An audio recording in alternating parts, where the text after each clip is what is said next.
हाँ, and video करके आता है। ठीक, अभी तो लेकिन लाइव हुआ नहीं है। दो लाइव कर दिया, देख ही लीजिए। हाँ, एक दो दिन आ गया, खत्म हो गया, तीन हो गया। शुरू कर दें?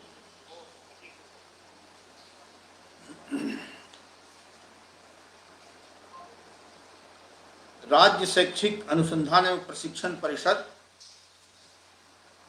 उत्तर प्रदेश के निदेशक डॉक्टर सर्वेंद्र विक्रम बहादुर सिंह जी, परिषद के अन्य अधिकारीगण तथा प्रतिभागी मित्रों,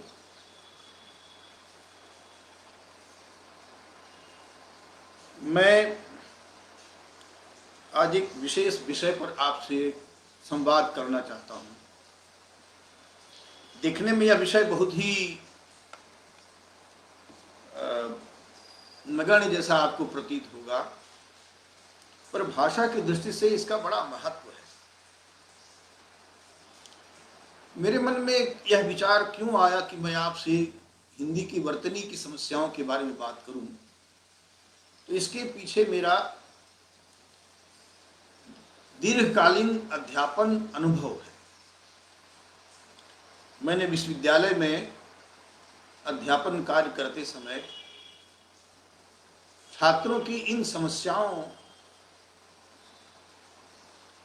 का सामना बहुत किया है।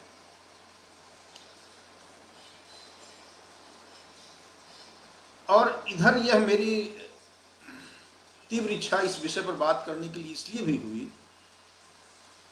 कि इस वर्ष समाचार पत्रों में मैंने पढ़ा कि उत्तर प्रदेश माध्यमिक शिक्षा परिषद की हाई स्कूल की परीक्षा में लाखों विद्यार्थी हिंदी में फेल हुए। यह मेरे लिए बहुत ही कष्टदायक अनुभव रहा है।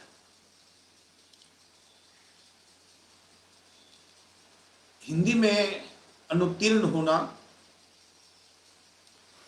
वो भी उत्तर प्रदेश में के छात्रों का अनुत्तीर्ण होना। उत्तर प्रदेश जो हिंदी का हृदय प्रदेश है, देश के हिंदी के सबसे बड़े साहित्यकारों की जन्मस्थली है।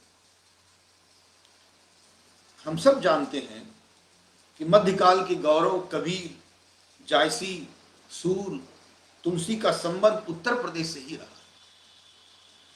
छायावाद के स्तंभ प्रसाद पंत, निराला, महादेवी का संबंध भी उत्तर प्रदेश से है। आलोचना के शीर्ष स्थान पर स्थित आचार्य रामचंद्र शुक्ल का संबंध भी उत्तर प्रदेश से ही है। हिंदी के सबसे बड़े ललित निबंधकार आचार्य हजारी प्रसाद द्विवेदी का संबंध भी उत्तर प्रदेश से ही है। ऐसे हिंदी प्रदेश में हाई स्कूल में विद्यार्थियों का हिंदी में लाखों की संख्या में अनुत्तीर्ण होना चिंता की बात है। मैं सोचता हूं कि ऐसा आखिर हुआ क्यों या होता क्यों है। इसके कारणों के मूल में हमें जाना चाहिए। इसका सबसे बड़ा कारण जो मुझे लगता है, आपको भी शायद लगता होगा, कि अंग्रेजी शिक्षा ने, अंग्रेजी पद्धति की शिक्षा ने, अंग्रेजी भाषा की शिक्षा ने अंग्रेजी को अत्यधिक महत्व देने के कारण अंग्रेजी के प्रति गौरवबोध, उसे अभिजात्य का प्रमाण मान लेना, उसे विषय का पर्याय मान लेना, उसे ज्ञान का पर्याय बना देना, इसके पीछे बहुत बड़ा कारण है। इसके साथ ही अंग्रेजी के अभिजात्य बोध ने हिंदी के प्रति हीनता बोध उत्पन्न कर दिया है। उसकी उपेक्षा कर दी गई है, इसलिए हम उसके प्रति घोर लापरवाही बरतते हैं। यह एक तरह से मानसिक गुलामी का परिचायक है। मित्रों, असली गुलामी तब आरंभ होती है जब हम बुराई को बुराई के रूप में नहीं स्वीकार करते, अपितु उसे वरदान के रूप में स्वीकार करते। यह गुलामी भाषा से आरंभ होती है और भाषा के माध्यम से संस्कृति तक जाती है। हिंदी को हमारे संविधान में राजभाषा का दर्जा दिया गया है, यह सब जानते हैं, पर उसे वास्तविक महत्व जो मिलना चाहिए वो आज तक नहीं मिल पाया है, जबकि भाषा ही किसी भी समाज का आधार होती है। हमें यह समझना चाहिए कि भाषा केवल विचारों की अभिव्यक्ति का माध्यम नहीं होती, अपितु वह संस्कृति की वाहिका भी होती है। जब हम किसी को एक भाषा से काटकर उसे दूसरी भाषा में दीक्षित कर देते हैं, तो न केवल उसे अपनी भाषा से वंचित करते हैं, अपितु उसकी संस्कृति से ही वंचित कर देते हैं। भारतवर्ष में भारतीय भाषाएं ही भारतीयता के भाव का वहन कर सकती हैं, अंग्रेजी उसका स्थान नहीं ले सकती। आप लोगों ने प्रसिद्ध नाटककार मोहन राकेश का नाम अवश्य ही सुना होगा। आजादी के बाद के नाटककारों ने जिन्होंने जयशंकर प्रसाद के नाटकों की परंपरा को आगे बढ़ाया और उसे नए रूप में ढाला, उसमें मोहन राकेश का नाम आता है। मोहन राकेश ने बहुत महत्वपूर्ण बात कही है कि अंग्रेजी भले हमारी विचारों के व्यक्त का माध्यम हो गई हो, पर वो हमारे संस्कार की भाषा नहीं है, वो कभी नहीं हो सकती। और जो संस्कार की भाषा नहीं हो सकती है, वो हमारी आत्मा को अभिव्यक्त नहीं कर सकती। इसलिए अंग्रेजी भारतीयता के भाव का वहन नहीं कर सकती। जब हम कोई विदेशी भाषा अपनाते हैं तो प्रायः स्वयं को और विश्व को, व्यक्ति, समाज, संस्थाओं, मान्यताओं तथा लक्ष्यों, रुचियों, आदर्शों को भी हम उसी भाषा परंपरा में और उसी संस्कृति परंपरा में देखने लगते हैं। यह भारत में भी हुआ है। भाषा केवल ऊपरी वस्तु नहीं है। यह मैं भूमिका के तौर पर इसलिए बता रहा हूं कि भाषा के महत्व को हम ठीक प्रकार से समझें, उसको आत्मसात करें, तभी उसके प्रति महत्व का बोध हमारे भीतर उत्पन्न होगा और तभी उसके प्रति हम सचेत होंगे, उसके प्रति हमारे मन में अपनत्व का भाव उत्पन्न होगा। भाषा केवल ऊपरी वस्तु नहीं है, अर्थ के साथ उसका अंतरंग संबंध होता है। आचार्य शुक्ल ने बड़ी महत्वपूर्ण बात कही है इस संदर्भ में कि किसी देश की शब्द परंपरा और अर्थ परंपरा साथ साथ चलती है। ऐसा नहीं हो सकता कि हम शब्द से जो अर्थ हम लेना चाहें वो अर्थ अभिप्रेत अर्थ हम ले सकते हैं, ऐसा संभव नहीं है। ये भाषा से शब्द परंपरा का अर्थ परंपरा गहरा संबंध है। किसी भाषा का, एक और बात समझ लेनी चाहिए हमें कि किसी भाषा का निर्माण एक विशेष भौगोलिक, सामाजिक, सांस्कृतिक और दार्शनिक परिवेश तथा परंपरा में। इसलिए जब हम किसी शब्द का उच्चारण करते हैं तो उसके साथ एक विशेष परंपरा की अर्थ छवियां भी प्रतिबिंबित होती हैं। जैसे उदाहरण के लिए हम रित शब्द को लें, जिसमें जो वैश्विक नियम है उसको रित कहते हैं, जिसके सहारे सारा ब्रह्मांड संचालित होता है। यह रित शब्द आपको भारत के अलावा विश्व के की किसी भाषा में नहीं मिलेगा। तो रित शब्द से एक विशेष अर्थ का बोध होता है जो भारतीय संस्कृति, भारतीय परंपरा की अभिव्यक्ति से जिसका सीधा संबंध है। जैसे मोक्ष शब्द, ये भारतीय परंपरा का शब्द है, भारतीय संस्कृति, इसका कोई पर्याय, साल्वेशन इसका पर्याय नहीं है अंग्रेजी का। ये मोक्ष भारतीय संदर्भ में ही, भारतीय संदर्भ का ही, भारतीय दार्शनिक परंपरा का ही अर्थ देता है। जैसे ब्रह्म और जीव, ब्रह्म शब्द किसी दुनिया की किसी भाषा में नहीं है, क्योंकि ब्रह्म की अवधारणा ही नहीं वहां है। हमने कहा सर्वम खलविदम ब्रह्म, सब कुछ ब्रह्म ही है। फिर हमने कहा जीवो ब्रह्म है वो ना पर, यानी जीव और ब्रह्म में कोई अपर नहीं है। तो आप अहम ब्रह्मास्मि में कहा, तत्वमसि कहा, तो यहां जीव और ब्रह्म में अभेद है। दूसरी मत और परंपरा में इस प्रकार का विचार नहीं व्यक्त किया जाता। जैसे अल्लाह और बंदा में अभेद हो ही नहीं सकता, बंदा खुदा नहीं हो सकता, जबकि हमारे यहाँ जीव ब्रह्म हो सकता है। हमारे यहाँ जो मुक्तियों के प्रकार बताए गए हैं, साष्टी, सालोक्य, सामीप्य, सारूप्य और सायुज्य, ये 4 प्रकार की मुक्तियां हैं। उनमें ईश्वर के रूप की प्राप्ति भी मुक्ति है, ईश्वर के लोक की प्राप्ति भी मुक्ति है, ईश्वर के समीप रहना भी मुक्ति है, और ईश्वर में मिल जाना भी मुक्ति है। ये कल्पना न यहूदी मत में है, न इस्लामी मत में है, और न ईसाई मत में है। इसलिए जब हम मुक्ति की बात करते हैं और भारतीय संदर्भ में बात करते हैं, उसका अर्थ बिल्कुल भिन्न होता है। इसलिए भाषा का अर्थ के साथ गहरा संबंध होता है, और भाषा हमें संस्कृति तक ले जाती है। जैसे गॉड और ईश्वर 2 भिन्न चीजें हैं। ईश्वर अवतार लेता है, गॉड कभी अवतार नहीं लेता।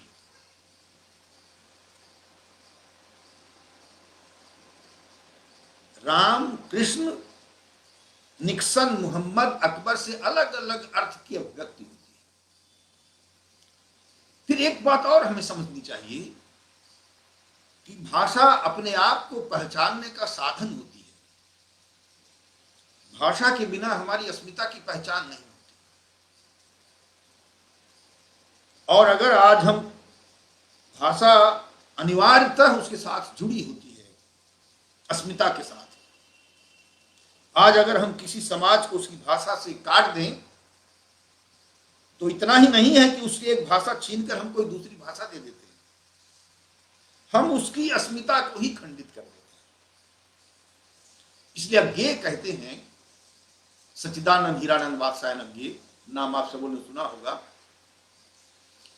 पढ़ा भी होगा। अज्ञेय को स्वातंत्रोत्तर भारत के महत्वपूर्ण रचनाकार के रूप में हमारे सामने आते हैं। अज्ञेय ने साफ साफ लिखा है कि भाषा संस्कृति की बुनियाद होती है। यहां जब हम हिंदी की भाषा और उसकी समस्या पर विचार करते हैं, और खासतौर पर उसकी लिपि की समस्या पर विचार करते हैं, तो अंग्रेजी ने सर्वाधिक प्रहार भारतीय भाषाओं पर किया है। इनमें भी सबसे अधिक प्रभाव हिंदी भाषा पर पड़ा है। इसे सभी भाषाओं पर पड़ा। हमारे उत्तर प्रदेश के राज्यपाल रह चुके विश्वकांत शास्त्री बराबर इस बात को कहते थे कि हम आज हिंदी नहीं बोलते हैं, हम इंग्लिश बोलते हैं। हम बांग्ला नहीं बोलते, हम बंगलिश बोलते हैं। हम तमिल नहीं बोलते, हम तमिलिश बोलते हैं। यानी सब में अंग्रेजी ने अपना आधिपत्य जमाया है। आज आप अखबारों में बराबर देखते होंगे, बहुत सारे अखबार ने यह अघोषित रूप से यह नीति लागू कर दी है कि वे कम से कम 40% शब्दों का, अंग्रेजी शब्दों का प्रयोग करेंगे, वाक्य रचना तक में प्रयोग करेंगे।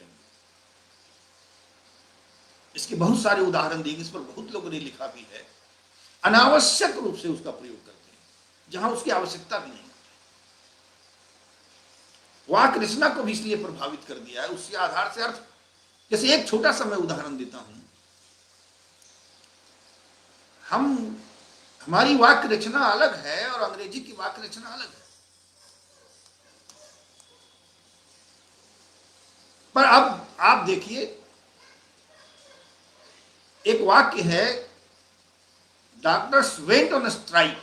एक वाक्य उदाहरण के लिए मैंने दिया, एक अखबार का, एक समाचार का एक हिस्सा रहा है, तो उसका अनुवाद क्या किया गया? डॉक्टर हड़ताल पर चले गए, जबकि हमारी वाक्य रचना में है कि चिकित्सकों ने हड़ताल कर दी। अब हम चले गए, हमने अंग्रेजी का सीधा सीधा अनुवाद कर दिया। हमने अपनी वाक्य रचना, अपनी भाषा में, अपनी कल्पना शक्ति के सहारे हमने बात करने की कोशिश नहीं की। यहां तक, उस गहराई तक अंग्रेजी भाषा ने हमको प्रभावित कर दिया, उसने लिपि को भी प्रभावित कर दिया। एक बहुत ही, आपको भी खराब लगता होगा सुन करके कि हमारी कितनी अच्छी परंपरा है, जिससे ऐसे शब्दों का प्रयोग होता है जिससे अर्थ बदल जाता है। एक छोटा सा उदाहरण मैं देता हूं आपको समझने के लिए, ताकि आप जब बच्चों से बात करें तो इस गहराई से आप बात करें बच्चों के साथ। आप एक अध्यापक होंगे या होंगे, अभी हैं भी, एक अध्यापक की वृत्ति आपके भीतर है, तो बच्चों से जब आप बात करें, प्राथमिक स्कूल के या माध्यमिक स्कूल के बच्चों से बात करें, तो इस तत्व को गहराई से उनके भीतर प्रवेश कराएं। जैसे हम लॉर्ड शिवा बोल देते हैं, शिवा, जबकि नाम तो है शिव, और हम शिवा बोलते हैं तो उसका अर्थ ही बदल जाता है। शिवा का अर्थ होता है पार्वती, शिवा का अर्थ भगवान शिव नहीं होता है। और अंग्रेजी में लॉर्ड शिवा, कृष्णा, जबकि कृष्णा का अर्थ होता है द्रौपदी, वो कृष्ण उसका अर्थ नहीं होता है, भगवान कृष्ण उसका अर्थ नहीं है। हम रामा बोलते हैं, बहुत अच्छा शब्द पुराना है, हमारे मगध राज्य की राजधानी थी पाटलिपुत्र। आज आप पटना जाइए, पाटलिपुत्रा सब लोग बोलेंगे, पाटलिपुत्रा कॉलोनी। आप दिल्ली में जाइए तो आपको होटल मिलेगा अशोका होटल, नाम कितना बढ़िया था, अशोक, जो शोक रहित हो। हमने उसको अशोका कर दिया। वह कर दिया अंग्रेजी भाषा रोमन लिपि के प्रभाव के कारण, और हमको उसमें जरा भी अनुचित नहीं लगता बातचीत करना। ये बड़ी विडंबना है। हम जो नाम के साथ जाति या सूचक या संबंध सूचक शब्दों का प्रयोग करते हैं, तो अंग्रेजी की वजह से ही हम मिश्रा बोलते हैं, श्रीवास्तवा बोलते हैं, गुप्ता बोलते हैं, केरला बोलते हैं, महाराष्ट्र बोलते हैं, कर्नाटका बोलते हैं, जबकि है केरल, कर्नाटक, महाराष्ट्र, है श्रीवास्तव, गुप्त, मिश्र। इसका मतलब है कि हम हिंदी की एक वर्तनी की परंपरा से विस्मृत अपने आप को कर ले रहे हैं।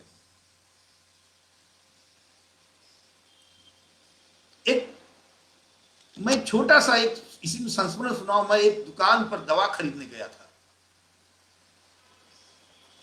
मेरे सामने ही एक बच्ची भी दवा खरीदने आई। दुकानदार ने दवा उसको दी और कहा 39 रुपये होते हैं।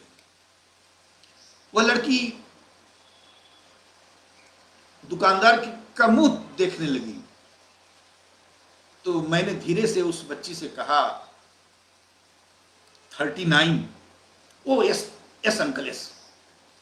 उसने 39 समझ लेती है, पर 39 भूल गई। तो ये जो विडंबना है, ये बड़ी भारी विडंबना है। हम अपनी गिनती तक भूल गए। विश्वभान जी बराबर कहते थे कि मेरे अधिकारी कहते हैं कि सर सनराइज से सनसेट तक मैं काम करता हूं। तो हंसते हुए कहते थे कि तुम सुबह से शाम तक काम क्यों नहीं कर सकते? तुम प्रातः से शाम तक काम क्यों नहीं कर सकते? तुम सनराइज से सनसेट तक ही काम क्यों करना चाहते हो? बात छोटी सी लगती है, पर बात बहुत बड़ी है। हम हिंदी की वर्तनी और वाक्य रचना तक भूल गए हैं और अनावश्यक रूप से मिश्रित शब्दों या उपवाक्यों का प्रयोग करते हैं। इसने हमारे अवचेतन को भी प्रभावित किया है। इसको हमें दूर करना होगा और अपनी भाषा और लिपि पर गर्व का बोध अपने भीतर जागृत करना। हम यह आपको बता दें कि हम जब पढ़ते समय, हिंदी भाषा पढ़ते और पढ़ाते समय, आपने भी पढ़ते समय महसूस किया होगा कि हमारी हिंदी भाषा को रूपायित करने वाली जो लिपि है, देवनागरी जिसे हम कहते हैं, वो संसार की सर्वाधिक वैज्ञानिक लिपियों में से एक है। इसका सबसे बड़ा कारण है कि उसके लिखित और उच्चरित रूपों में कोई अंतर होता ही नहीं। जो हम बोलते हैं वही लिखते हैं और जो लिखते हैं हम वही पढ़ते हैं, जिसको कहते हैं लिखित और उच्चरित रूप में कोई भेद नहीं है। अंग्रेजी भाषा में, रोमन लिपि में लिखित और उच्चरित रूप में बहुत ज्यादा भेद है। हम पढ़ते हैं साइकोलॉजी पर हम शुरू करते हैं पी से, हम पढ़ते हैं नाइफ पर शुरू करते हैं के से, हम सी से क का उच्चारण भी लेते हैं, सीएच से भी क का उच्चारण लेते हैं, सीएच से च का भी उच्चारण करते हैं। तो बहुत ही भेद हो, बहुत ही भ्रम की स्थिति उत्पन्न हो जाती है। पर देवनागरी लिपि के साथ ऐसा कुछ भी नहीं है। वह बिल्कुल उसका लिखित और उच्चरित रूप बराबर होता है। हम अगर लिखते हैं कमल, उच्चारण करते हैं कमल, तो क मौला हम कमल ही लिखते हैं, कुछ दूसरा नहीं लिखते हैं। हम पुट और बट में एक ही शब्द का प्रयोग करते हैं, पर उच्चारण भिन्न भिन्न नहीं करते। यह जो अंग्रेजी की विसंगति है, उससे बहुत लोगों को बड़ी दिक्कत होती है, खासतौर पर जब अंग्रेजी नए सिरे से सीखनी पड़ती है तब। यह चीज हिंदी में नहीं है, देवनागरी लिपि में नहीं है। देवनागरी लिपि की कुछ बरतने की कुछ विशेषताओं की ओर हिंदी भाषा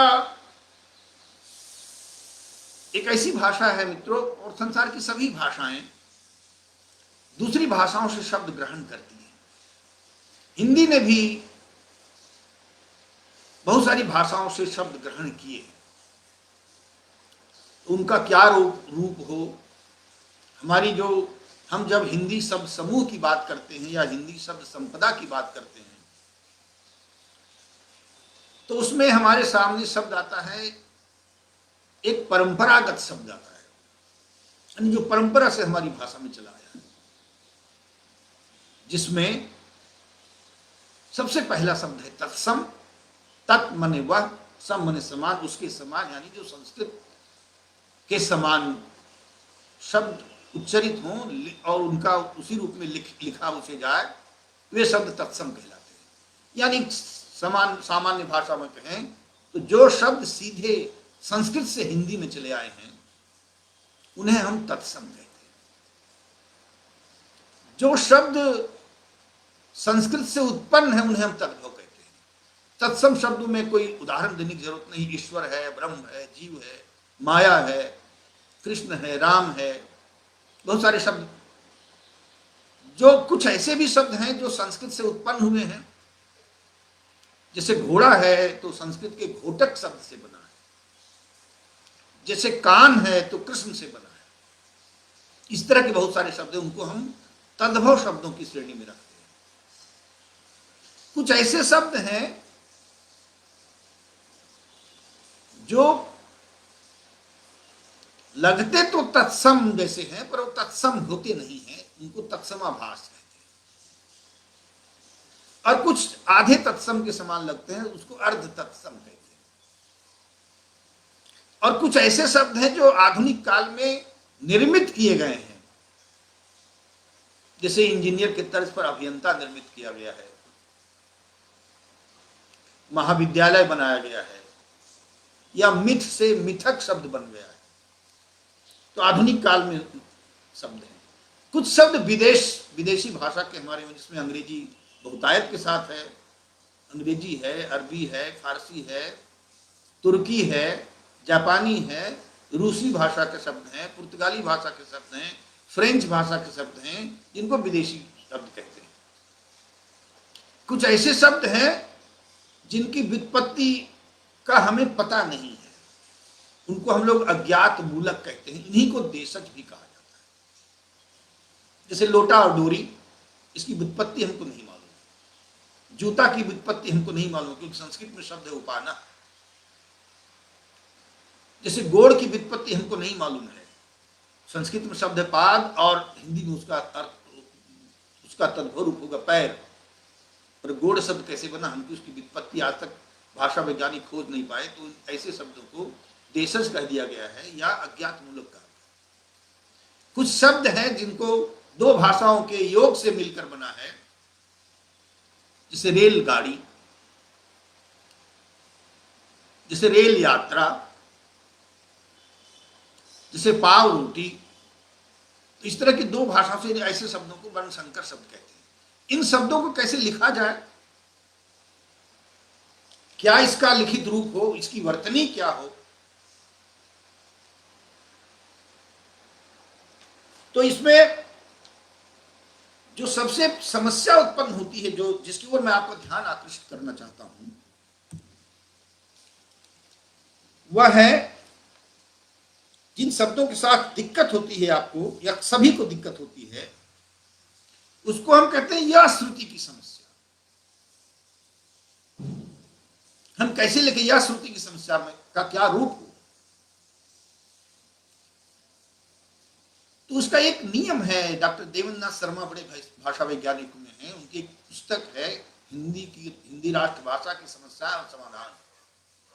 तो उसमें लिखा है, जिसको सरकार ने भी स्वीकृत किया है, केंद्रीय हिंदी निदेशालय ने जो वर्तनी का मानकीकरण किया है, उसमें यह उस बात को स्वीकार किया गया है कि कर्ता कारक एक वचन पुल्लिंग में शब्दों का जो रूप होगा वही बहुवचन और स्त्रीलिंग में भी होगा।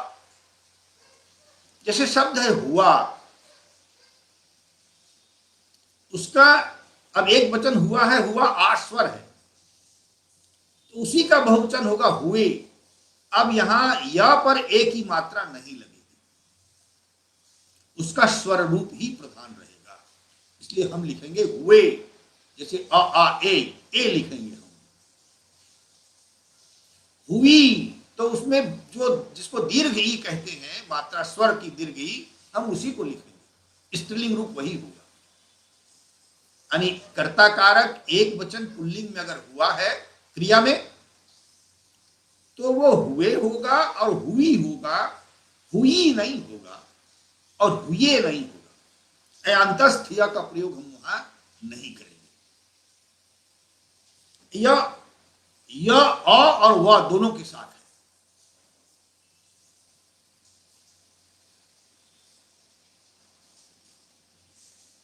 इसलिए हम जब अब एक आएगा ना कि जाएगा लिखें कि जाएगा लिखें कि जाएगा लिखें, तो जाना क्रिया है, उसमें स्वर है प्रधान। एक शब्द आप जानते होंगे कि देवनागरी लिपि अर्ध अक्षरात्मक लिपि है। यह वर्ण जब स्वर इसमें मिलता है तभी वर्ण पूरा होता है। देवनागरी लिपि अर्ध अक्षरात्मक लिपि है, रोमन लिपि वर्णनात्मक लिपि है, इसलिए वहां सभी शब्द स्वतंत्र हैं, वर्ण स्वतंत्र है। यहां अक्षर के साथ स्वर मिलता है तभी वर्ण बनता है। तो जाएगा, जाएगा लिखे, जाएगा लिखे। अब देखिए आपके सामने दिक्कत आती होगी, हम लोगों के सामने भी आती रही है। उसका समाधान क्या होगा?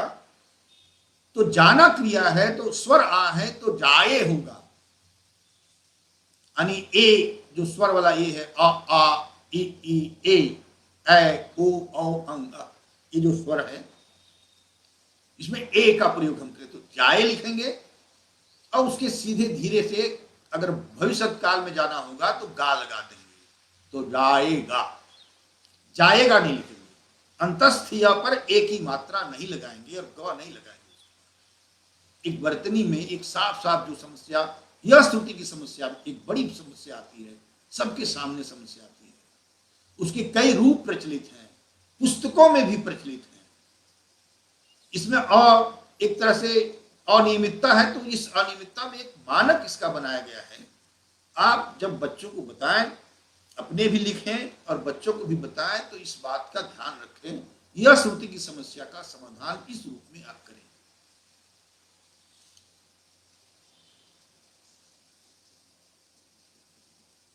एक उसका एक दूसरा रूप है कि जहां यह श्रुति मूलक व्याकरणिक परिवर्तन न होकर शब्द का मूल तत्व हो, वहां वैकल्पिक श्रुति मूलक स्वरात्मक परिवर्तन करने की आवश्यकता नहीं है।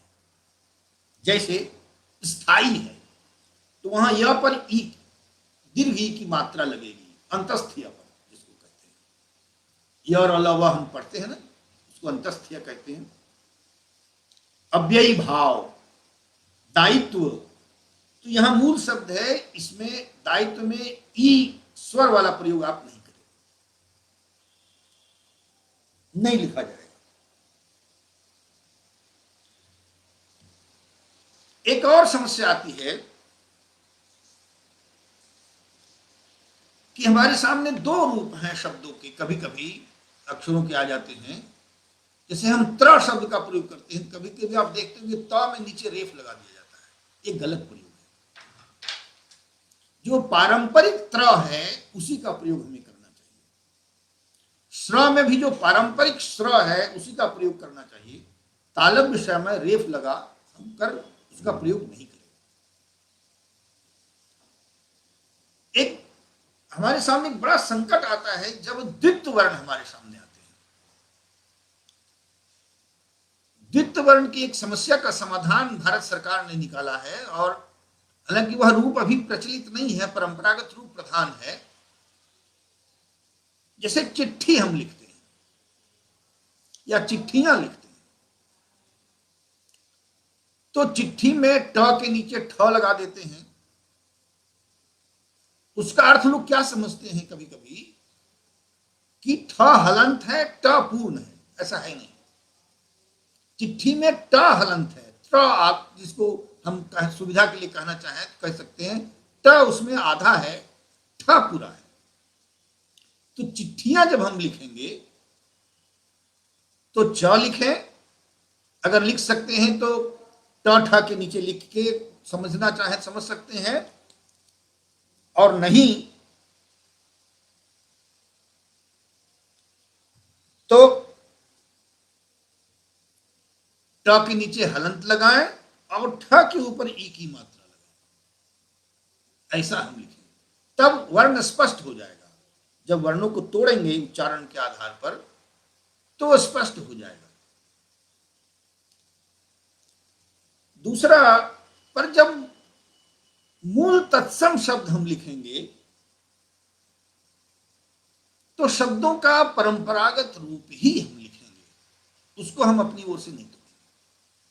जैसे संयुक्त वर्ण लिखेंगे, संयुक्त ही लिखें हम, तो आधा का और तो नहीं लिखेंगे,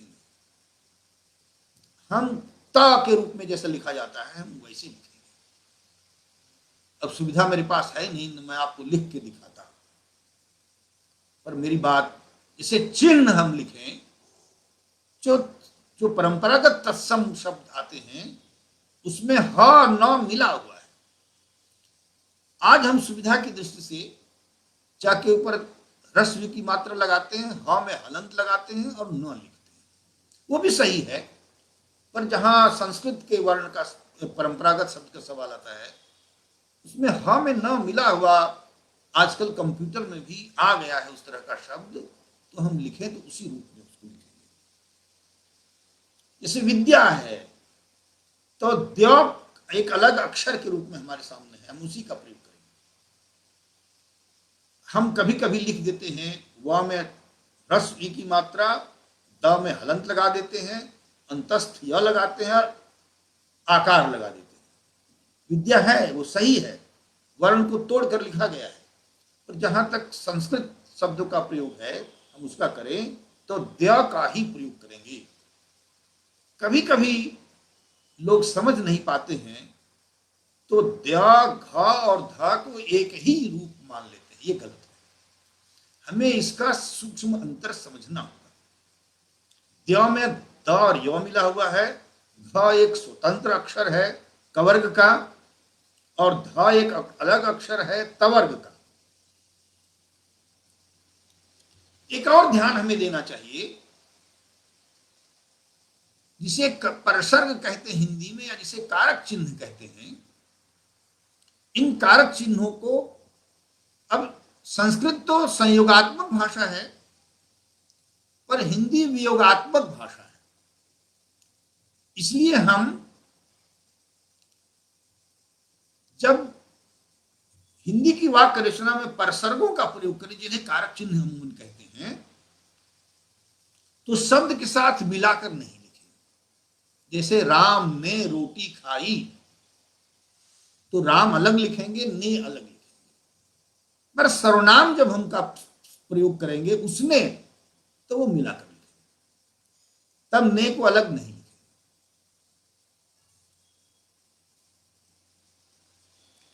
कभी कभार एक और प्रयोग चलता है, वो गलत प्रयोग है। दिल्ली और हरियाणा के आसपास, राजस्थान में इसका प्रभाव देखा जाता है। बोलचाल में तो उसका प्रयोग होगा, करेंगे लोग, पर हम जब हिंदी भाषा की बात करते हैं और लिपि की बात करते हैं, तो वहां हमें मानक प्रयोग ही करना चाहिए। वही हमसे, उसी की अपेक्षा हमसे की जाती है। जैसे हम मेरे को नहीं प्रयोग करेंगे, तेरे को का प्रयोग नहीं करेंगे, तुझको या मुझको प्रयोग करेंगे। मेरे से नहीं करेंगे, मुझसे करेंगे। ये बराबर इसको ध्यान में हमें रखना चाहिए। एक और भी है कि द्वंद्व समास को कैसे लिखा जाए। जैसे लोटा डोरी, राम लक्ष्मण, शिव पार्वती, तो उसमें हम लोग बीच में योजक चिन्ह का प्रयोग जरूर करें। ये वर्तनी का एक नियम है। एक और है कि हम अक्सर जब नामों का प्रयोग करते हैं उसमें सम्मान सूचक श्री शब्द लगाते हैं और अंत में जी शब्द लगाते हैं। जैसे श्री अटल बिहारी वाजपेयी जी, तो हम वो श्री भी अलग लिखेंगे और जी भी अलग लिखेंगे, मिला के हम नहीं लिखेंगे। पर एक और चीज है, जो समस्त पद जब बन जाता है कोई शब्द, तो वो अलग नहीं लिखा जाएगा। जैसे प्रतिदिन, यथाशक्ति, यथा समय, यथोचित,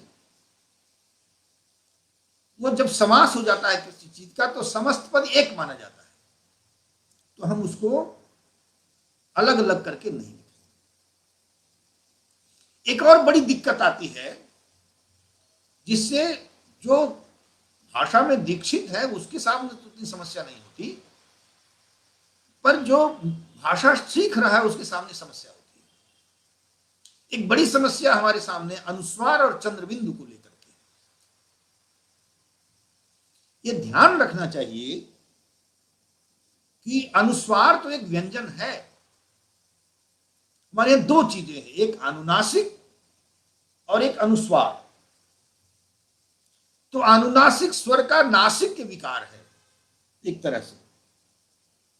ये हिंदी, ये दोनों में अर्थ का भेद हो जाता है। इसलिए हिंदी में आप अनुस्वार, अनुनासिक की जगह अनुस्वार का प्रयोग कदापि न करें। अनुस्वार का प्रयोग करेंगे, अनुनासिक चिन्ह का भी प्रयोग करेंगे अर्थ के अनुसार। जैसे उदाहरण के लिए, हंसना शब्द और हंस दोनों का आप अनुस्वार लगाकर नहीं लिख सकते, क्योंकि अनुस्वार एक व्यंजन, वहां हंस वो पंचमाक्षर की ध्वनि उससे निकलती है। जैसे अंगा की ध्वनि निकलेगी, कहीं कहीं इया की ध्वनि निकलेगी, कहीं ण की निकलेगी, कहीं न की निकलेगी, है ना। हमारे कवर्ग, चवर्ग, टवर्ग, तवर्ग, पवर्ग, कहीं म की ध्वनि निकलेगी। तो हंस प्रयोग करेंगे हम, तब वहां तो अनुस्वार का प्रयोग हम करेंगे। पर जब हम हंसना लिखेंगे तो केवल बिंदी से काम नहीं चलेगा, केवल अनुस्वार से वहां काम नहीं चलेगा। वहां अनुनासिक ध्वनि उत्पन्न करने के लिए हमें अनुस्वार का यानी चंद्रबिंदु का प्रयोग करना ही पड़ेगा। आजकल प्रायः मैं देखता हूं कि लोग केवल बिंदी लगा देते, उससे बहुत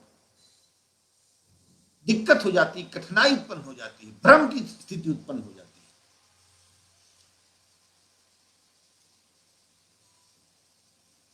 है। एक सुविधा के लिए ऐसा कर दिया गया है अब की वर्तनी में।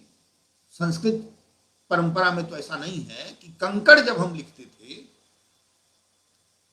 तो अंग का प्रयोग करते थे, पर अब वह अंग का प्रयोग हम नहीं करते हैं, वह चलेगा, उसमें अनुस्वार का प्रयोग होगा, जिसको आप बिंदी कहते हैं। पंकज है, जैसे गंगा है, अब गंगा में हम अंग में ग नीचे लगा के भी, वह एकदम संस्कृत की परंपरा की दृष्टि से तो वही उचित है, पर हिंदी में आप उसको थोड़ा एक सुविधाजनक बनाने के लिए कि पंकज हम लिखेंगे तो ये पंकज में वो है पंचमाक्षर है अंगा। आमतौर पर नियम क्या है कि जिस वर्ग का वर्ण है उसका यदि पंचमाक्षर आवेगा तो वही लिखा जाएगा। पंकज में है, ज के पीछे पंचमाक्षर आया है, ज के पहले क के बाद, पर हमने उसको अनुस्वार में बदल दिया। क के ऊपर अनुस्वार लगाएंगे, क लिखेंगे, ज। इसी तरह से गंगा में किया है, चंचल में किया है, कंठ में किया है, ठंडा में किया है, डंडा में किया है, संत में किया है, संध्या में किया है, मंदिर में किया है, संपादक में किया है। अब संपादक में बहुत से लोग आधा म भी लगाते हैं। संस्कृत की परंपरा की दृष्टि से वो सही है, पर हिंदी में उसको थोड़ा बदल दिया गया है, उसका मानकीकरण करने के लिए, भाषा का मानकीकरण करने के लिए। भाषा का मानकीकरण इसलिए कि केवल उस भाषा में संस्कारित लोग ही उसका इस्तेमाल नहीं करते हैं, अन्य भाषा भाषी समुदाय के लोग भी उसका प्रयोग करते हैं, तो एक सरल मानकीकृत रूप उसका होना चाहिए, इस दृष्टि से ऐसा किया गया है। पर यदि पंचम वर्ण द्वितीय के रूप में हो तब उसी पंचम वर्ण का ही प्रयोग करेंगे। जैसे सम्मेलन, उसमें हम स के ऊपर बिंदी यानी अनुस्वार नहीं लगाएंगे, आधम का ही प्रयोग करेंगे। या सम्मति या अन्न, ये इसी रूप में हम प्रयोग करेंगे, उसमें हम बिंदी अनुस्वार का प्रयोग नहीं करेंगे। हिंदी के शब्दों में एक और है, इसको ध्यान रखना चाहिए हम लोगों को, कि चंद्र बिंदु का प्रयोग अनिवार्य है। अनुनासक, ये अनुनासक चिन्ह व्यंजन नहीं है, बार बार हम इसको ध्यान में रखना चाहिए। हम जब उसका उच्चारण करते हैं तो उच्चारण करते समय मुंह और नाक से हवा निकलती है।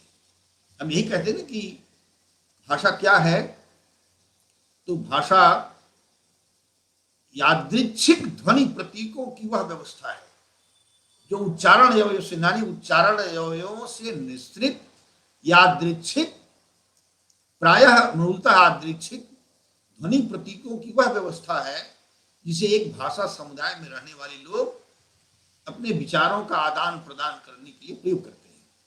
यानी भाषा एक तो ध्वनि प्रतीकों की व्यवस्था है, दूसरी वो यादृच्छिक है, यानी माना गया है, स्वीकार कर लिया गया है कि ये ऐसा लिखा जाएगा।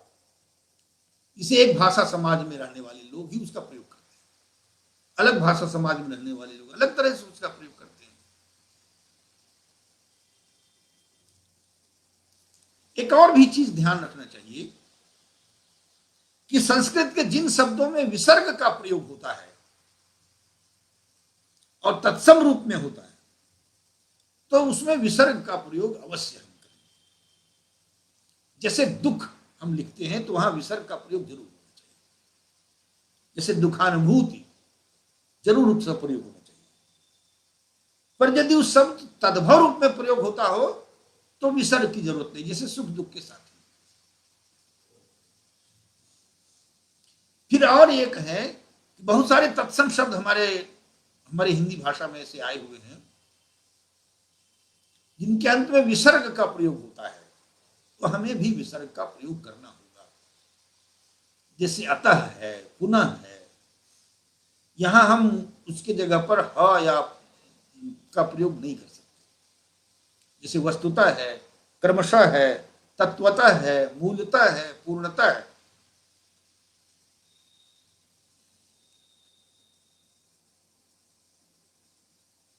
एक और ध्यान में रखने की बात है हमारे लिए कि जैसे कुछ शब्द ऐसे हैं जो दो रूपों में लिखे जाते हैं, भारत सरकार ने उन दोनों रूपों को मान्यता प्रदान की है। जैसे दुस्साहस, तो ये जो यहां विसर्ग है वही स में बदल गया है, तो दुस्साहस में दू के आगे विसर्ग भी लगा सकते हैं और विसर्ग न लगाना चाहें तो आधा स का भी प्रयोग कर सकते हैं। पर अगर द्वित्व वाले रूप को आप प्राथमिकता दें तो ज्यादा उचित होगा।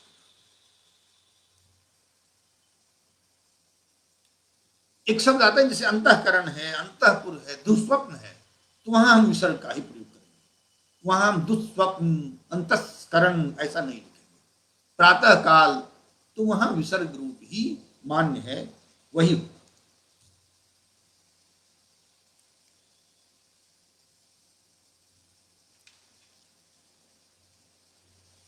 एक बार बार इस बात को हमें बद्धमूल ढंग से अपनी मस्तिष्क में बैठा लेना चाहिए कि संस्कृत मूलक तत्सम शब्दों की वर्तनी को ज्यों का त्यों ग्रहण हमें करना है। जैसे ब्रह्मा शब्द है, बहुत लोग, मैं बार बार इस बात को कह रहा हूं कि ब्रह्मा शब्द का प्रयोग करेंगे तो हम जैसा मूल रूप में लिखा जाता है संस्कृत में वैसा ही हम लिखेंगे। जैसे चिन्ह शब्द है तो जैसा मूल रूप में लिखा जाता है वैसे ही हम लिखेंगे। कुछ उच्चारण, कुछ कुछ ध्वनियों के उच्चारण हम भूल गए, ये वो एक बड़ी समस्या है कि उसका उच्चारण क्या हो, कैसे हो, भूल गए। जैसे एक शब्द हम ऋषि शब्द का प्रयोग करते हैं, उसमें री है, उसका उच्चारण ही मूल उच्चारण भूल गए, विस्मृत कर गए। हम र के ऊपर ई की मात्रा लगा देते हैं तो भी हम री पढ़ते हैं, और ऋषि शब्द का जो री है जिसमें, उसको भी हम री ही पढ़ते हैं। एक दिक्कत हमारे साथ आ गई है, हमारी कब बहुत सारे शब्दों का लोप भी हुआ है। जैसे लृ शब्द का लोप हो गया है। लृ शब्द का प्रयोग प्रायः हिंदी में, हिंदी भाषा में होता ही नहीं, संस्कृत में होता है।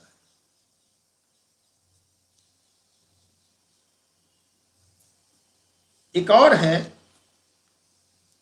हमारे सामने एक विशेष बात कि हमें विदेशी भाषाओं के शब्द हमारी भाषा में बहुत आए। अरबी फारसी के बहुत सारे शब्द आए हैं जिन्हें हम उर्दू कहते हैं। उर्दू भाषा में वस्तुतः अरबी, फारसी, तुर्की के बहुत सारे शब्द आए, उनको हम किस रूप में लिखें? तो अरबी फारसी के वे शब्द, ये बिल्कुल हमें ध्यान में रखना चाहिए। इसका मामला दुष्यंत कुमार ने भी उठाया था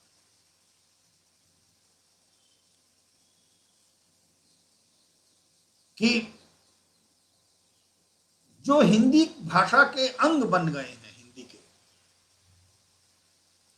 यानी जिनकी ध्वनियों का हिंदी ध्वनियों में रूपांतर हो चुका है, तो उसमें हम उसका हिंदी रूप ही स्वीकार करें।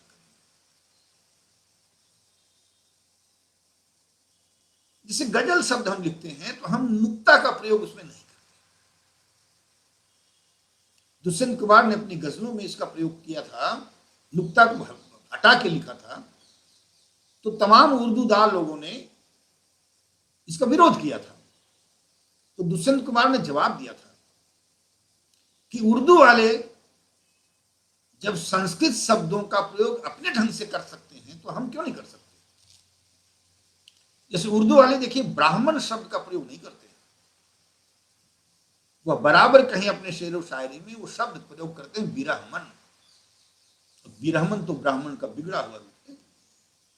उसके पीछे जो मानसिकता रही हो, मैं उस मानसिकता की ओर नहीं जाना चाहता, पर वह विरहमन शब्द का प्रयोग करते हैं।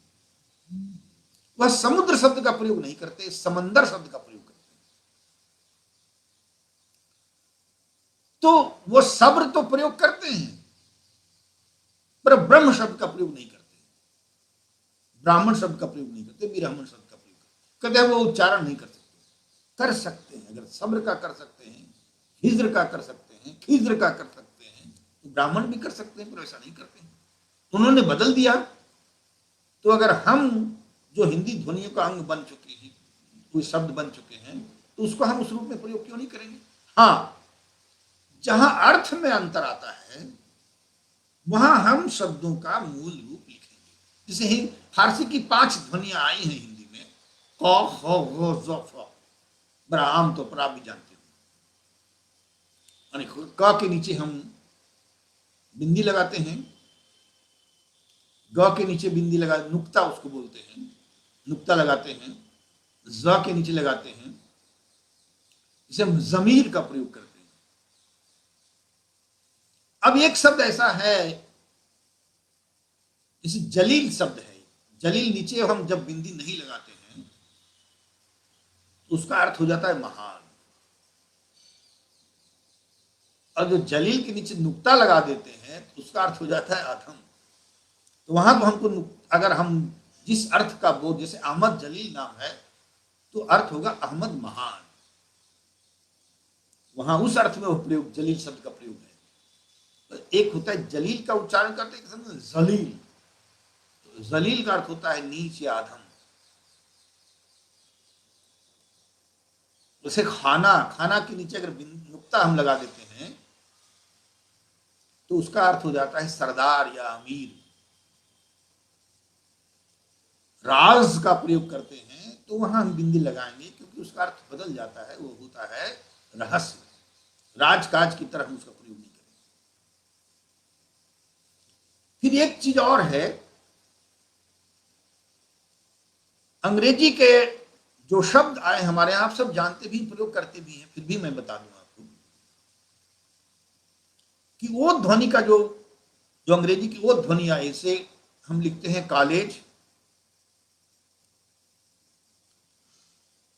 हम हॉस्टल लिखते हैं।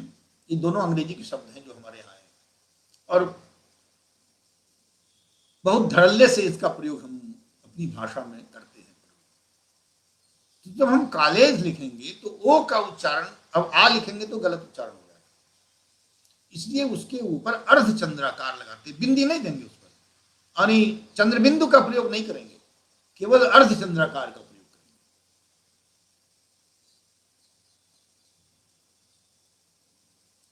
और भी जो अंग्रेजी के शब्द हैं उनका सरलीकरण भी किया गया है। अब जैसे कुछ जो वर्तनी है, विद्वत समाज में प्रचलित है, दो दो रूप बराबर चल रहे हैं। जैसे गर्मी है और गर्मी है, र भी लिखते हैं और म के ऊपर रेफ भी लगा देते हैं। बर्फ भी लिखते हैं और बर्फ भी लिखते हैं। बिल्कुल में ल पूरा भी लिखते हैं, ल आधा भी लिखते हैं। सर्दी में र पूरा लिखते हैं और द के ऊपर रेफ लगाते हैं। कुर्सी में र पूरा लिखते हैं, भी लिखते हैं, और स के ऊपर रेफ लगाते हैं। तो यह सरकार ने निर्णय लिया, फुर्सत में हम स के ऊपर रेफ लगाते हैं और आधा पूरा र भी लिखते हैं। बर्दाश्त में र पूरा लिखते हैं और द के ऊपर रेफ भी लगाते हैं। बर्तन में र पूरा भी लिखते हैं और त के ऊपर रेफ भी लगाते हैं। हम दोबारा शब्द का भी प्रयोग करते हैं, दोबारा शब्द का भी प्रयोग करते हैं। तो दो चूंकि संख्यावाचक शब्द है, इसमें यह नियम बनाया गया है कि इसमें पहले रूपों को वरीयता दी जाए। उर्दू के मूल के बहुत सारे शब्द ऐसे हैं जिनको हम संयुक्ताक्षर के रूप में नहीं लिखेंगे, उर्दू में भले लिखा जाता है। जिसे नुकसान हम लिखेंगे तो क पूरा लिखेंगे, परवाह लिखेंगे तो हम पूरा लिखेंगे। उर्दू के बहुत सारे शब्द, अरबी फारसी के बहुत सारे शब्द ऐसे आए हैं जिनके आप उनके कोश में देखेंगे तो उसका रूप दूसरा मिलेगा, पर हम उस रूप में उसका प्रयोग नहीं करते हैं। तो हम अपने अपने चूंकि हिंदी ध्वनि के अंग बन गए हैं, तो उसी रूप में हम उसका प्रयोग करें।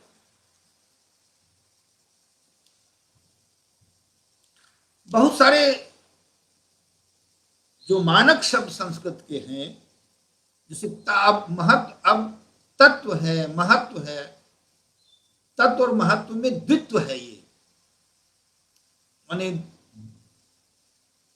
आधा त दो बार है इसको कहते हैं। पर सरकार ने यह नियम लगाया, लिखा कि इसके एक आधा त को हटा दिया जाए, एक ही आधा त लिखा जाए, महत्व।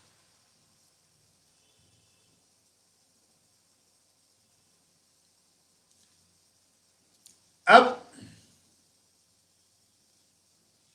बहुत सारे जो अरबी फारसी के शब्द ऐसे हैं जो उन भाषाओं में एक वचन और बहुवचन में अलग अलग ढंग से लिखे जाते हैं, पर हम उस रूप में नहीं लिखे। जैसे उदाहरण के तौर पर मैं आपको बता रहा हूं, जैसे कागज शब्द है, तो हम इसका बहुवचन कागजों बनाएंगे, कागजात, उनका प्रयोग हिंदी में नहीं करेंगे। उर्दू वाले कागजात का प्रयोग करते हैं, पर हम कागजात नहीं करेंगे, हम कागजों करेंगे।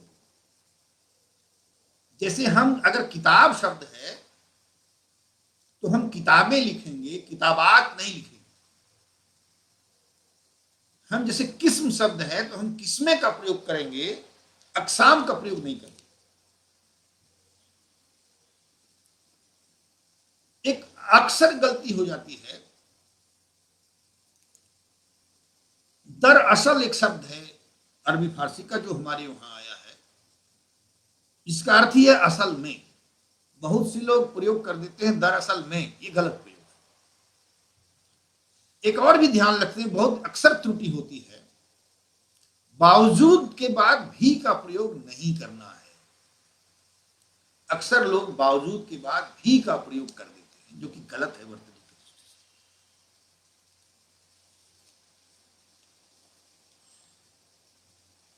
बहुत सारी जो अंग्रेजी शब्दों का हम लिप्यंतरण करते हैं, बहुत सारे शब्द हैं अंग्रेजी के जो हमें उस रूप में लिखने पड़ते हैं, वो हमारी भाषा, क्योंकि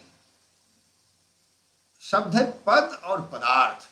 हम सब जानते हैं कि बड़ा विवाद का विषय रहा कि पहले पद बना कि पहले पदार्थ बना। निश्चित ही पहले पदार्थ बना, तब पद उसका सोचा। तो हमारी बहुत सारी चीजों का आविष्कार भारतवर्ष के बाहर हुआ है, तो हमें उसका प्रयोग उसी रूप में करना होगा। तो जैसे अंग्रेजी से कुछ बहुत सारे शब्द ऐसे हैं जिसका लिप्यंतरण करते समय शब्दांत में दीर्घ ई का प्रयोग या दीर्घ ऊ का प्रयोग ही करना चाहिए। जैसे शब्द है अंग्रेजी का डाई, तो वहां हम डाई जब लिखेंगे तो जो स्वर है ई, उसका दीर्घ रूप ही लिखेंगे। जैसे सिटी लिखेंगे तो के ऊपर ही दीर्घ। तो उस तरह बहुत सारे शब्द हैं जिसमें ब्लू लिखेंगे तो दीर्घ ऊ की मात्रा ही का प्रयोग करेंगे। एक और अक्सर देखने में बात आती है, शिरोरेखा देवनागरी लिपि की बड़ी विशेषता है, इसलिए शिरोरेखा जरूर लगाना चाहिए जब हम देवनागरी लिपि का प्रयोग करते हैं। तो शिरोरेखा न लगाने से अर्थ की भ्रांति हो जाती है, ध और घ का अंतर मिट जाता है, इसलिए हमें शिरोरेखा का प्रयोग करना चाहिए। बीच का एक निकाला गया था कि हम ध का प्रयोग करें तो घ का प्रयोग करें तो अलग ध में घुंडी लगा देंगे, वो प्रयोग बहुत मान्य नहीं हुआ। तो शिरोरेखा हमें जरूर लगाना चाहिए।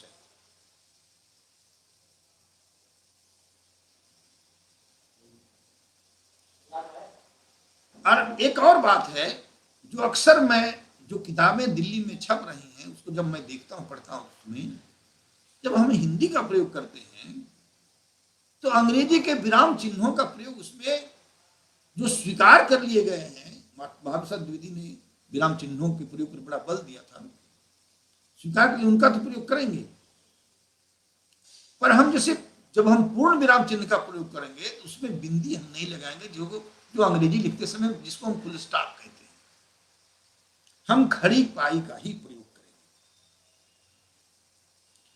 तो बहुत सारे ऐसे मित्रों,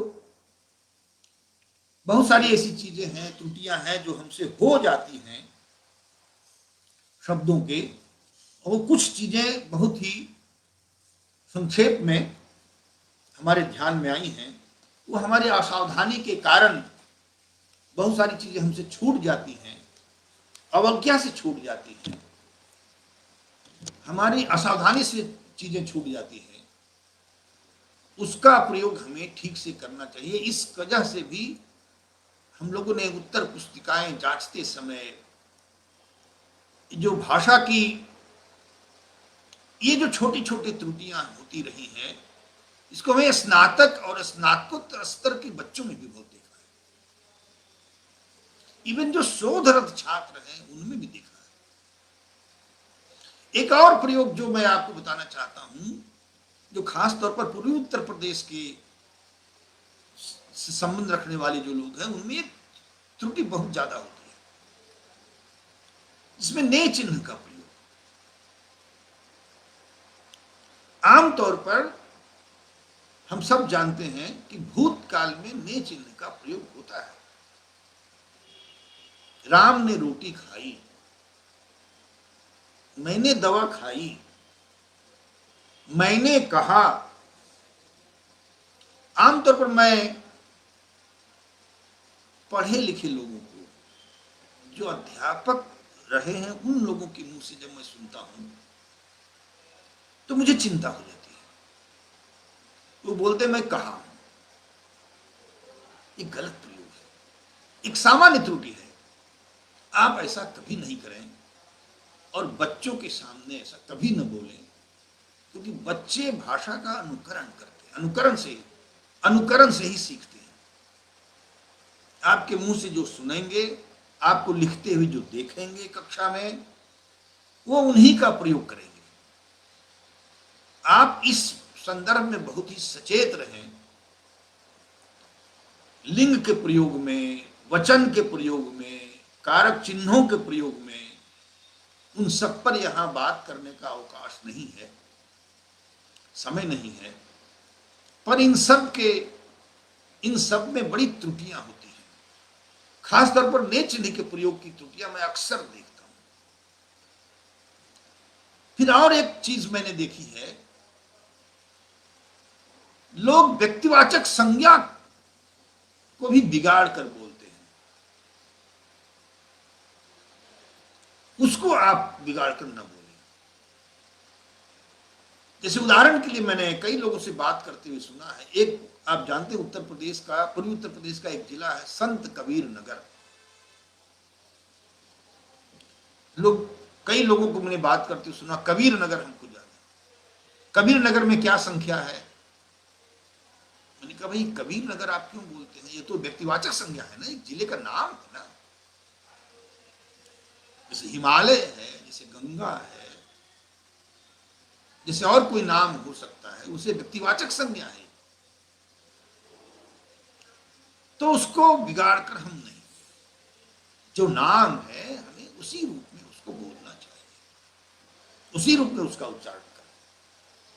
तो इन छोटी छोटी त्रुटियों से उभरे तो एक हमें इससे भाषा का वर्तनी से हम लोगों को बचपन में सुलेख लिखाया जाता था, हम लोगों को दैनंदिन लिखने के लिए कहा जाता था। उससे दो चीजें होती थी, हम सुलेख लिखते थे तो एक तो हमारे अक्षर सुंदर होते थे उससे, और दूसरे हमारे भीतर कल्पना शक्ति जागृत होती थी, और तीसरे दैनंदिन लिखने के लिए विशेष रूप से कहा जाता था तो हमारे भीतर ये होता था कि हमने कोई गलत काम किया है उस दिन, तो वह भी हम लिख देंगे, तो हमारे भीतर एक अपराध बोध होता था। तो उस जो गलत कार्य हमसे हुआ उससे भी विरक्त होने की भावना हमारे भीतर उत्पन्न होती थी। तो ये जो छोटी छोटी आदतें थी वो हमारे भीतर संस्कार का निर्माण करते थे।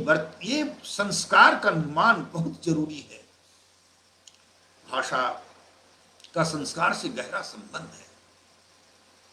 मैं आपसे अनुरोध करूंगा कि आप चूंकि हिंदी भाषी प्रदेश के हैं और इस नई शिक्षा नीति में प्राथमिक स्तर पर मातृभाषा में शिक्षा की अनिवार्यता को स्वीकार किया गया है। सैद्धांतिक रूप से, व्यवहारिक रूप से यह कितना कारगर होगा अभी तो समय बताएगा, पर इसे सैद्धांतिक रूप से स्वीकृति दी गई है कि हम प्राथमिक शिक्षा यानी कक्षा 1 से 5 तक की शिक्षा मातृभाषा में ही देंगे। हमने बच्चों को देखा है अपने घरों में बातचीत करते हुए, वो अंग्रेजी भाषा में शिक्षा जब दी जाती है तो उनको कुछ समझ में नहीं आता, क्योंकि स्कूल की भाषा अंग्रेजी है और घर की भाषा भोजपुरी है, अवधी है, बघेली है, छत्तीसगढ़ी है, ब्रजी है, बुंदेली है, कन्नौजी है, या फिर आगे चल के जाए तो खड़ी बोली है। खड़ी बोली हिंदी जिसे हम कहते हैं, जिसे साध हिंदी भी कहते हैं, जिसे मानक हिंदी भी कहते हैं, हिंदी खड़ी बोली है। तो अंग्रेजी भाषा से जो ज्ञान आता है वो एक रटंत विद्या की तरह वो हो जाता है, और रटी हुई विद्या हमारे भीतर आत्मा की विद्या नहीं बन पाती, हमारी कल्पना शक्ति का विकास नहीं कर पाती। अंग्रेजी ने सबसे बड़ा जो नुकसान हमारा किया है, भारतवासियों का किया है, उसने हमारी कल्पना शक्ति को नष्ट किया है। अंग्रेजी, हम मनुष्य जो तमाम दुनिया भर के जो भाषा वैज्ञानिक हैं, मनोवैज्ञानिक हैं, समाजशास्त्री हैं, सब एक मत से स्वीकार करते हैं कि व्यक्ति की कल्पना शक्ति का विकास उसकी भाषा में ही संभव। तो इस अंग्रेजी ने हमारी सृजनात्मकता को नष्ट किया है। तो एक बात हमको यह समझनी है कि उस सृजनात्मकता को हमको बचाना है, उसका विकास करना है, जिसको अंग्रेजी के शब्द का प्रयोग करते हैं इनोवेशन, जिसको है पुनर्नवीकरण, जिसको प्रतिभा कहते हैं। नवोन्मेष शालिनी प्रज्ञा, कोई प्रतिभा कहा गया है। नया नया उन्मेष करने वाली जो चीज होती है उसको प्रतिभा कहते हैं। अंग्रेजी ने हमारी प्रतिभा को नष्ट किया है, कुंद किया है, बाधित किया है, रोका है उसको। आप देखते हैं जापान ने अपनी भाषा में विकास किया, वैज्ञानिक प्रगति किया, भूतपूर्व प्रगति की है। इजराइल, हिब्रू भाषा लगभग मृत हो गई थी, इजराइल देश ने हिब्रू भाषा को फिर से जीवित किया। बहुत ही छोटा देश, पर वैज्ञानिक अनुसंधान में अभूतपूर्व काम किया है उसने, सब अपनी भाषा में हिब्रू में किया। हम भी अगर हमको अपनी भाषा दे दी जाए, अपनी भाषा में ही सोचने का अवसर दे दिया जाए, अपनी भाषा में ही काम करें, तो हम हमारी वहां बेहतर, मैं कह सकता हूं कि नोबेल प्राइज प्राप्त करने वाले वैज्ञानिक उत्पन्न हो सकते हैं। अपनी भाषा, बचपन से हम अपनी भाषा को नष्ट कर देते हैं तो बच्चा रटने लगता है, चीजों को समझता नहीं है। हमारे घरों में भी एक, जो मैंने कहा कि अंग्रेजी अभिजात्य भाषा बन गई है, अभिजन वर्ग की भाषा बन गई है, तो हम अभिजन उन्हीं शब्दों का प्रयोग करते हैं। अक्सर मैंने बात करते हुए लोगों, बच्चों से, अपनी माँ बाप को भी बच्चों से कहते सुना है, स्पून से खाओ। हम चम्मच से नहीं खा सकते क्या? हम बनाना खा सकते हैं, हम केला नहीं खा सकते क्या? हम एप्पल ही खा सकते हैं, हम सेब नहीं खा सकते? उसको सिखा सकते जो ज्यादा ठीक से सीखेगा। हम बचपन से उनको अंग्रेजी जिस जिस कविता को बच्चा समझ ही नहीं पाता है वो क्या बोल रहा है, रट रहा है, Johnny Johnny yes papa, eating sugar no papa, telling lies no papa, ये बराबर आप बच्चों से कहें ज्यादा अंग्रेजी का पोएम सुनाओ, तो एक वो गर्व, माँ बाप को भी गर्व महसूस करता है। वो 1 2 3 पढ़ाते हैं, 1 2 3 नहीं पढ़ाते, क ख ग घ नहीं पढ़ाते, ABCD पढ़ाते। उसका ये परिणाम ये हुआ है कि हमारे घरों के जो बच्चे, जिसको मध्यकार खास तौर पर जो तथाकथित कॉन्वेंट स्कूलों में पढ़ने वाले बच्चे हैं, वो हिंदी शब्द भूल गए हैं, गिनती भूल गए हैं। सुभान जी कहते थे कि वो 56 जानते, 56 नहीं जानते। बंगला में कलकत्ता के रहने वाले थे, तो 56 जानते हैं पर 56 नहीं जानते, 69 नहीं जानते, 79 और 89 का भेद नहीं जानते। जब आप उनको 79 और 89 कहेंगे तो समझ लेंगे। ये बड़ी भारी हमारी भाषा समाज की एक बड़ी विडंबना है, और जिसने हमको काफी नुकसान पहुंचाया है। हम अपनी भाषा को महत्व देकर उसको प्रतिष्ठित करके एक फिर उस गौरव को प्राप्त कर सकते हैं। हमको अपनी भाषा परंपरा से काट दिया है, तो प्राचीन जो ज्ञान संपदा है उससे भी हम कट गए। हम संस्कृत से कट गए, तो संस्कृत की पूरी जो ज्ञान, अपार ज्ञान संपदा है, आज इस कोरोना के वैश्विक महामारी में हमारा अचानक ध्यान आयुर्वेद की तरफ गया है। अचानक ध्यान हमारा आयुर्वेद की तरफ गया। हम आयुर्वेद की पद्धति का प्रयोग अपने जीवन में करने लगे और हम लाभान्वित भी हुए। वह सारा ज्ञान हम आज नाम सुनने लगे अष्टांग हृदयम का, हम कभी पहले नहीं जानते थे। ये अष्टांग हृदयम भी आयुर्वेद का कोई बड़ा ग्रंथ है, जिसमें रोगों के निदान का भी बताया गया है और उपचार का भी उपाय बताया गया है। यानी जो आदि कारण क्या हो सकता है किसी रोग का, जिसको निदान कहते हैं, वह, और उपचार कैसे हो सकता है उस रोग का, उसके बारे में कहा गया है। हम कैसे, जिसको आज बराबर इस कोरोना महामारी में कहते हैं कि हम ऐसी चीजों का प्रयोग करें जो हमारी, जिसको हम अंग्रेजी शब्द का प्रयोग करते हैं, इम्यून सिस्टम को मजबूत करे। हम अचानक तुलसी का प्रयोग करने लगे, हल्दी का प्रयोग करने लगे, दालचीनी का प्रयोग करने लगे, काली मिर्च का प्रयोग करने लगे, इसका प्रयोग करने लगे, सेंधा नमक का प्रयोग करने लगे, अदरक का प्रयोग करने लगे, मुलेठी का प्रयोग करने लगे, अश्वगंधा का प्रयोग करने लगे, गिलोय का प्रयोग करने लगे। ये सब हमारे आयुर्वेद। तो यह हमारी जो अपनी भाषा परंपरा का ज्ञान था, अंग्रेजी भाषा ने उस पूरी ज्ञान परंपरा को नष्ट किया, प्रभावित किया है, और हमारी आत्मा की गहराई तक गुलामी को प्रवेश कर दिया है। अगर हम इस गुलामी से मुक्त होना चाहते हैं, मानसिक गुलामी से, तो हमको सबसे पहले भाषा की गुलामी से मुक्त होना होगा। भाषा की गुलामी, जैसा कि मैंने पहले आपसे कहा था, वो संस्कृति की गुलामी तक ले जाता है। तो मित्रों, हम अपनी भाषा के महत्व को समझें और उस पर ध्यान दें, स्वयं दें, और जो बच्चे हैं, जो पढ़ने के लिए विद्यार्थी आते हैं, उनको भी हम ध्यान दिलाएं, उनके परिवार से संपर्क कर सकें, उनको भी सचेत करें, तो हम अपनी भाषा को प्रतिष्ठित करने में, और जिसका परिणाम जो हमें दिखाई दिया, मैं अगर गलत न हूं तो शायद हिंदी में 8 लाख बच्चे अनुत्तीर्ण हो गए थे, उससे हम बच सकते हैं। बहुत बहुत